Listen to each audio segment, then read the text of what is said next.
Can we just have a quick reminder about what the acyl group is, what acylation is? Can someone talk us through that, please? Phenom. Tell us all about acylating and what that is and how it works. I'm not sure what it is.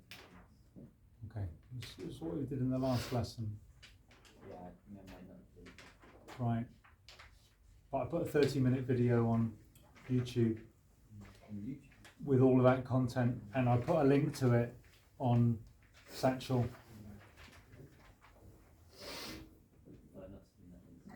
And that's all gone on this video now, which is also going to go on YouTube. Yeah. Okay. Why don't you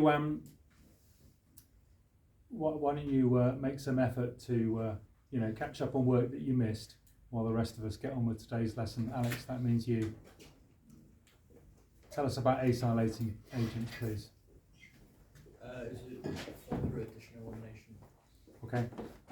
Not all the time, but the mechanism for acylating is addition elimination when we use one particular acylating agent. Which is that? Is it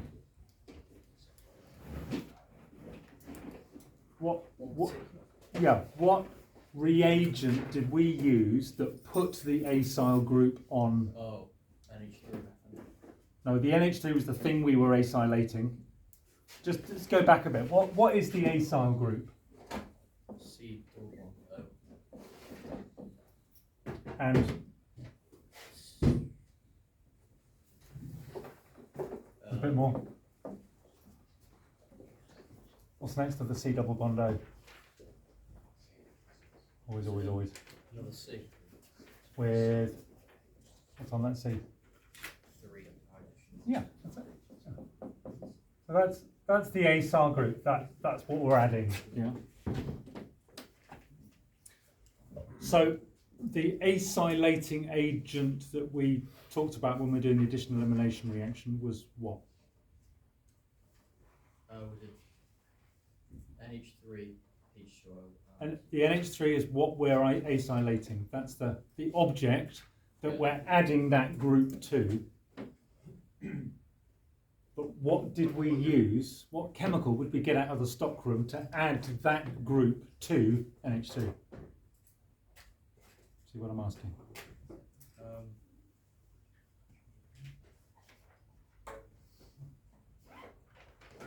not sure.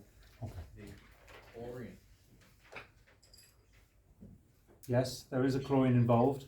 What's the name of the functional group or the name of the molecule?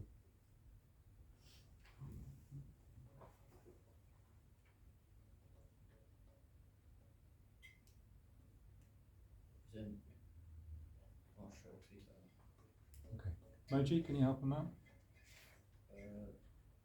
Called it ethanoic chloride. Ethanoyl chloride. Yeah, ethanoyl chloride. So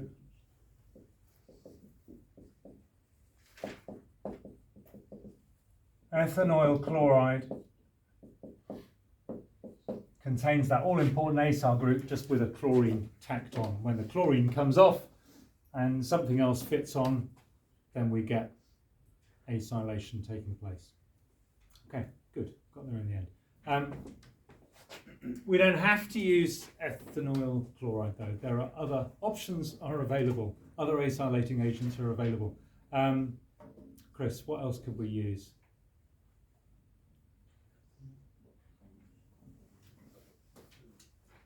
Let's say I wanted to acylate ethanol. Pop it over here. No, let's pop it here, otherwise it won't be on camera. Here we are. Here's ethanol. And here is an acylated ethanol. We could use ethanoyl chloride, that would work very well. What else could we use? Okay. I wasn't sure if you knew about ethanoic anhydride, but you do. Great. Okay. And there is a there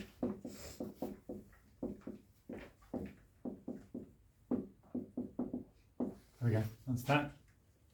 And there's another choice as well.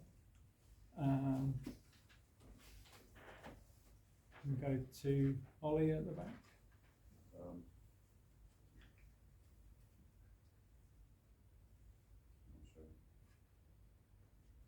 We actually did this experiment in class, in test tubes, in the water bath.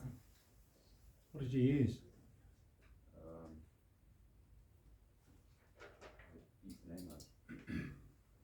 Ethanamide is a product of acylating and amine.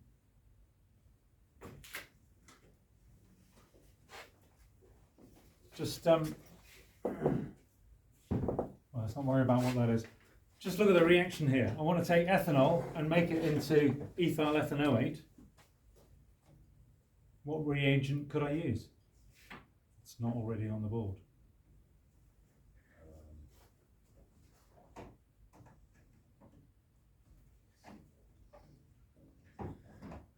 Hey? No, that's ethanol. Got to add something different to ethanol, otherwise I'd just have a test tube full of ethanol.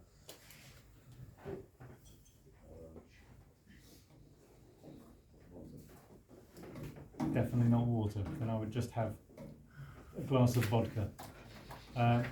Jake? Here it is. Horace? Hey? Ethanoic acid. Okay, I thought that would be the one that came out first, if I'm honest, but there we go. Okay. So ethanoic acid, ethanoic anhydride, and ethanoyl chloride all do the same job.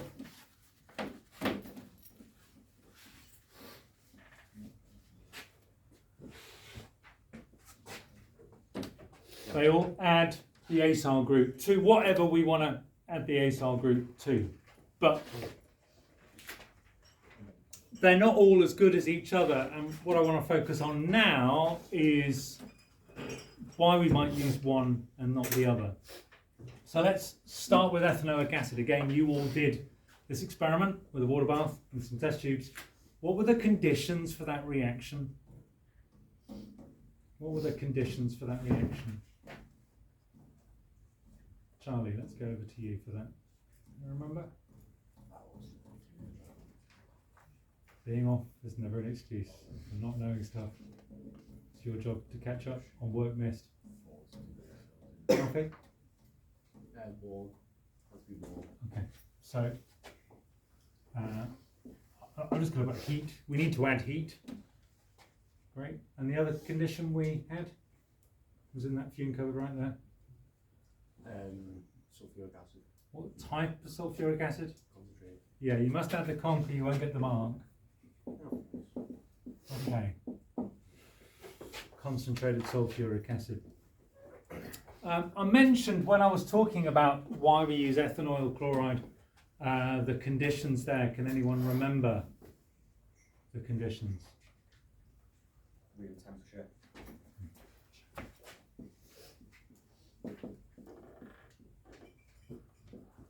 Okay, in fact, the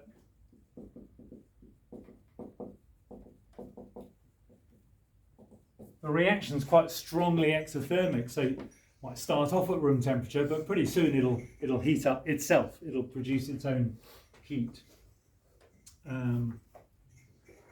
What is the job of the concentrated sulfuric acid? Can I remember that?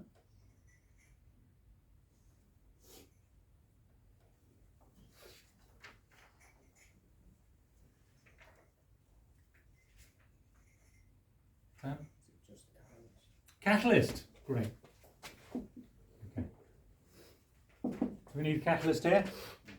No. Okay, so no other chemicals are needed there. All right. So on the face of it, it seems like ethanol chloride is a better acylating agent in that we just have to drop it into the alcohol or amine or whatever it is we're acylating and click, the reaction goes. Whereas ethanoic acid, it's a bit of effort. We have to add heat. We have to add a catalyst, conch sulfuric acid. Okay. There are issues with ethanoyl chloride though. One of them I mentioned in terms of its reactivity. Can anyone remember what I said about, you know, as soon as you open the bottle, something happens? Does it react with the moisture? Okay,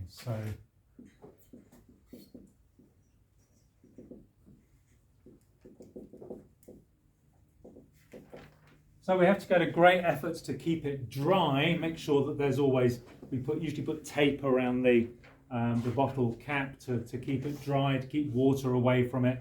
Otherwise, it slowly goes off. What does it produce when it goes off? What does it produce anyway when it reacts? What other byproducts do we have? Co-products. What else is produced? Sam in the middle. HCl. Okay.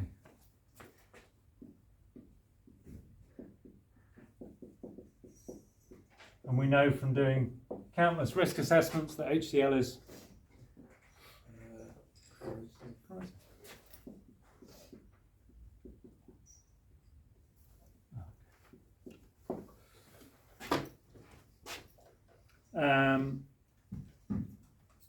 so we've got something over here that reacts very rapidly, but almost too rapidly because it reacts with moisture and it produces a lot of HCl, which is corrosive. Over here we have ethanoic acid. What's the other product when we acylate with ethanoic acid? Water. Okay, so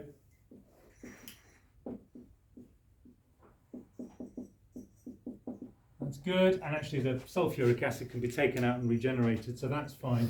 But we have to heat it or the reaction is slow. Okay.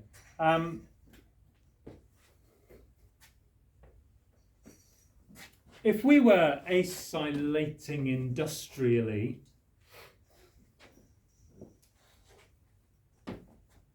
what kind of issues would an exothermic reaction give us?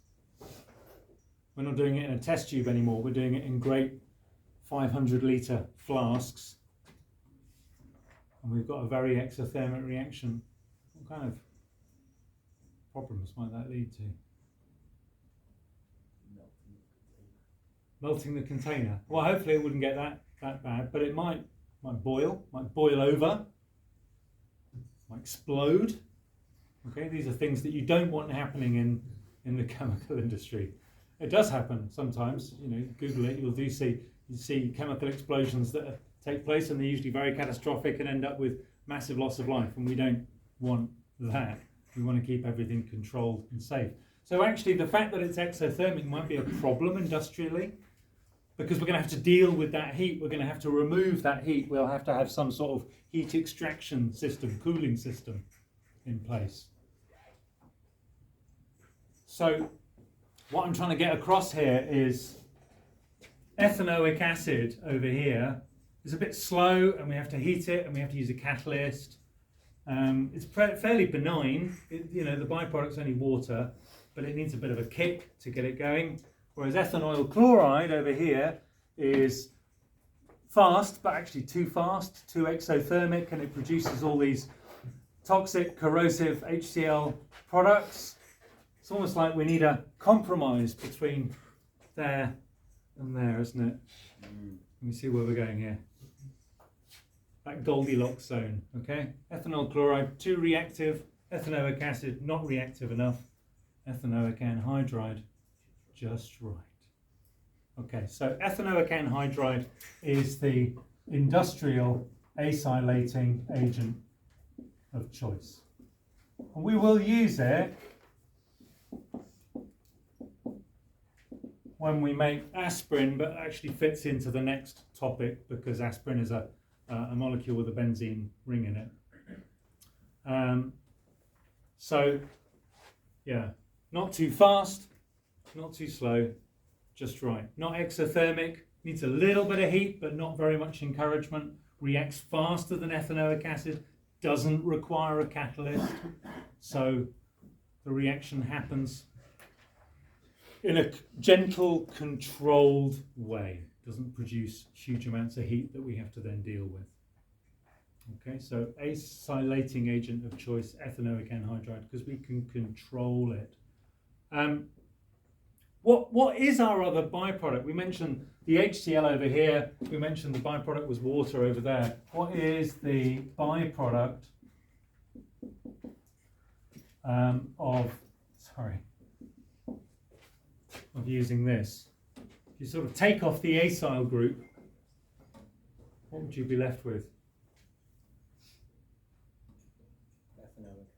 Ethanoic acid, which is useful in its own right, and in fact ethanoic acid is used to make ethanoic anhydride, so we can take that byproduct back and recycle it.